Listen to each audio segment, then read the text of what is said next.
Hey everybody, it's Wayne bringing you an options premium update. Let's get you caught up on all of the cash flow that I was able to earn this week. Now for me, I'm always excited to share the contracts that I held open for a very short amount of time. So take a look here at these 8 contracts. All of these were opened this past week, but subsequently closed very shortly after. And a perfect example of that would be UNH. This contract right here, I only locked in 26%. I opened this on June 2nd.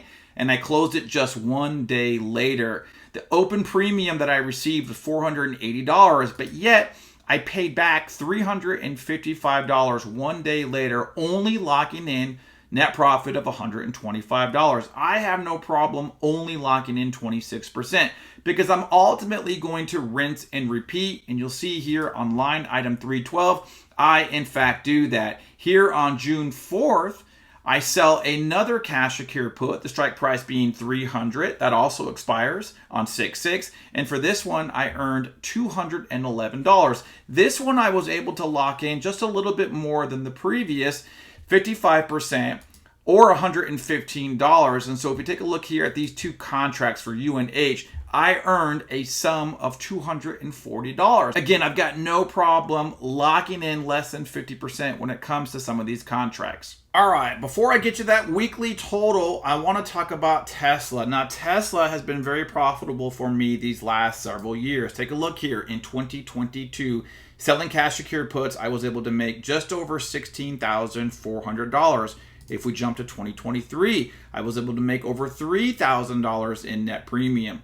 2024, I was also able to make just around $4,000, and you can see year to date, I'm right around $2,300. Now you'll notice here, all of the contracts prior to line item 307, I have been able to successfully buy to close early. That did not happen this week. Now take a look here on May 30th, Tesla's share price was hovering right around $360 when I decided to sell a cash secured put.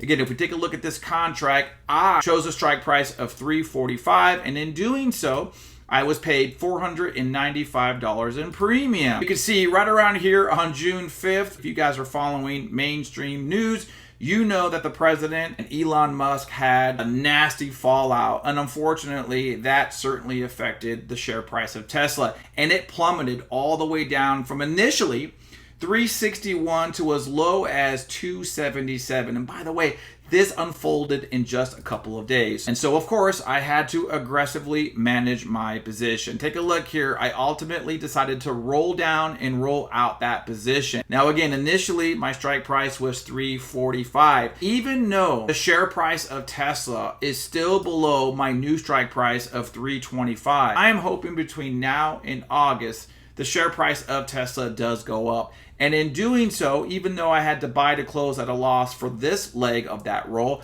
I was able to essentially roll down and roll out, making about $500. Now, if we take a look here at today, Tesla does appear to be back on track. I say back on track. It's certainly not at 360, but I would have been more concerned if the share price of Tesla continued to go low. And in fact, I actually wrote another cash secured put. I actually think that Tesla will bounce back in a reasonable amount of time. So you can see here, I actually wrote another Tesla put, this one choosing a strike price of $275 that expires now next Friday.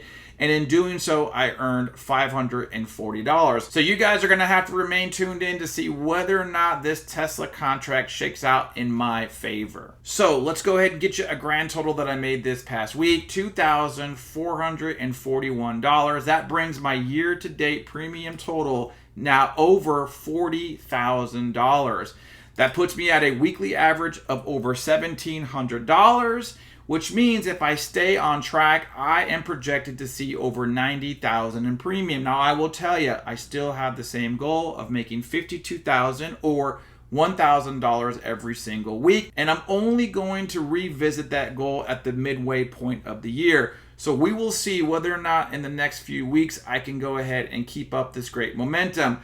But do me a favor, guys, leave it in the comments. Are you guys actively selling puts? What are some of the stock tickers that you are writing puts against? I'd love to hear from you, and we'll see you on the next one.